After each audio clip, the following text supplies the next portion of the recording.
Sa kabila niyan, patuloy ang paglakas ng industriya ng turismo sa ating bansa. Patunay dito ang pagkilala ng Pilipinas bilang Destination of the Year sa Asia sa katatapos lang na TTG Travel Awards ngayong taon.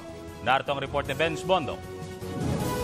Sa ganda at yaman ng kalikasan, ang Pilipinas tunay ngang biniyayaan. Kaya naman hindi na nakapagtatakang ang industriya ng turismo sa ating bansa, walang patid sa pag-arangkada. Patunay dito ang tagumpay ng Pilipinas kung saan kinilala itong Destination of the Year sa Asia sa katatapos na ika-25 TTG Travel Awards 2014. Iginawad ang naturang parangal sa ating bansa dahil sa mga hakbang nito para sa paglago ng industriya ng turismo sa pangunguna ng Department of Tourism. Malugod na tinanggap ni DOT Secretary Ramon Jimenez ang pagkilala sa isang seremonya na ginanap sa Sentara Grand and Bangkok Convention Center sa Thailand. Dito pinasalamatan ni Jimenez ang kumpanya dahil sa mahalagang kontribusyon nito bilang katuwang ng pamahalaan sa pagpapalakas ng lokal na turismo. Ang TTG Travel Awards ang pinakaprestiyosong parangal na kumikilala sa mga natatanging individual at organisasyon na nagpapamalas ng kagalingan sa industriya ng turismo. Tumatanggap ang mga nagwawagi sa TTG Travel Awards ng tropeyong ginto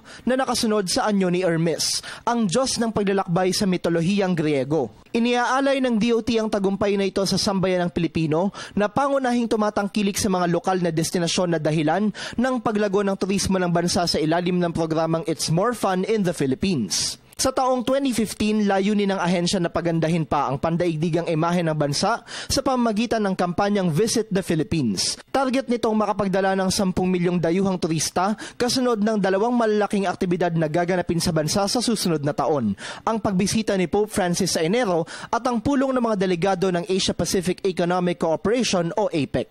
Para sa Telebisyon ng Bayan, Benj Bondo.